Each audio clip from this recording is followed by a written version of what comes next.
Really proud of the team. I thought it was a hard-fought game. Um,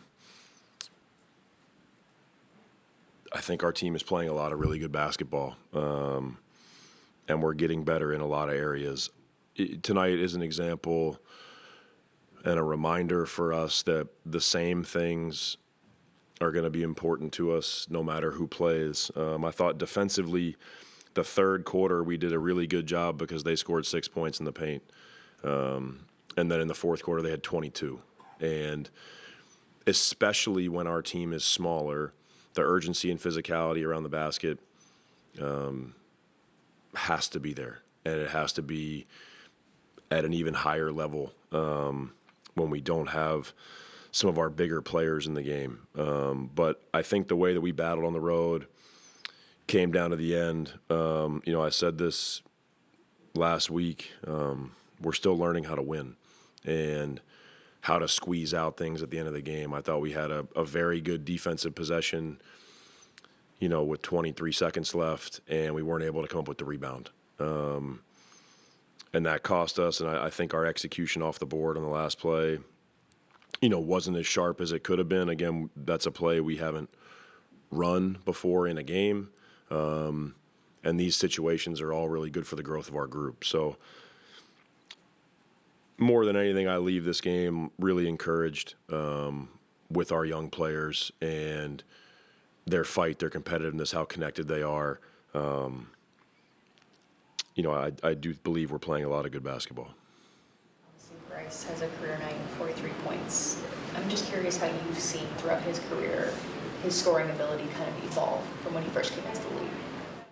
Yeah, I think he's gotten more opportunity, first and foremost, and that's helped him settle into games and kind of show the wide variety of things that he can do. I felt like last year in particular, we did so much work with Bryce, and he did so much work on trying to really develop himself as a catch-and-shoot three-point, player, and speeding up his base, speeding up his release because he's an elite shooter. And Bryce has been a scorer his whole life. Last year, we wanted to make a priority of, that facet of scoring, focusing on his catch and shoot, and I thought he did a really good job. But as we saw tonight and have seen a bunch of times before, there's a lot of other things that Bryce can do. He's a good scorer in isolation, good at using his body and creating space. I think the work he's done on his body, you're seeing a different level of explosiveness when he plays downhill towards the basket. But I think the opportunity that he's gotten has been something that's allowed him to settle in. When you're young, you're not playing a ton of minutes and you're shooting a lot of catch and shoots, the weight of every shot can get pretty heavy. And so I think the situation has changed a little bit for Bryce, and that's allowed him to reveal more of his game. He's coming back into the starting lineup tonight. How do you feel like that maybe helped him get into rhythm? That's something I could also talk to him about too, but do you think that kind of helps spark something with a player like him? Yeah, I think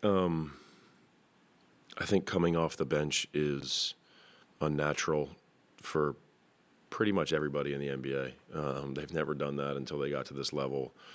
Ace, his last couple of weeks has been pretty disjointed. And so I feel like him starting, maybe that gave him a boost of adrenaline, some excitement. That's something that he can talk about. But I do feel like getting him a little bit longer runs while we're trying to get his cardio back. But being able to play him heavier minutes tonight also allows him to settle into the game. There's not as much pressure on each possession. I thought he did a lot of good things. His weak side defense, his awareness when he is the low man has gotten so much better. His athleticism shows itself defensively a lot off the ball, his ability to close the gap, be in the paint, and then fly out to close out. So that's the part that we're most excited about, is Ace's ability to impact the game on both sides of the ball.